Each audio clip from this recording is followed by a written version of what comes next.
Hello folks, welcome to the channel. If you wish to fix error 0x8007003b, then let's look at the following solutions.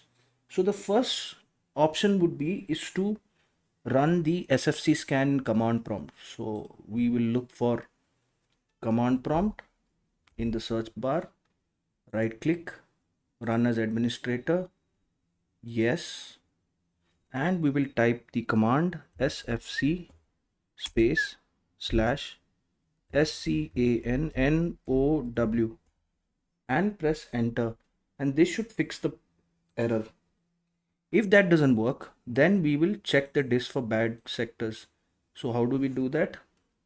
We will look for command prompt again, right click, run as administrator, yes, and we will input the command chkdsk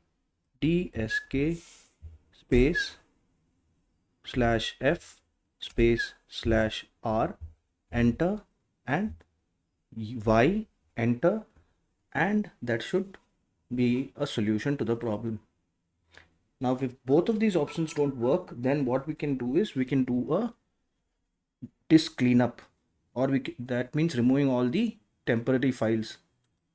So we look for disk cleanup, okay,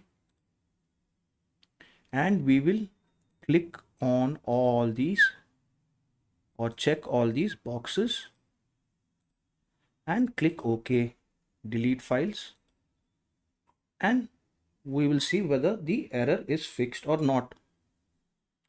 Finally, if that is still not fixed, the error is still not fixed, then the final option is to do a system restore. That means it will restore your system to a previous date and time if you have created a restore point in the previous date and time. So let's go to recovery, click on recovery, open system restore, and this is the date and time on which I restored my system. So I will click next and finish, and it will restore the system. If this video helped you, then please subscribe to the channel. Enjoy your day.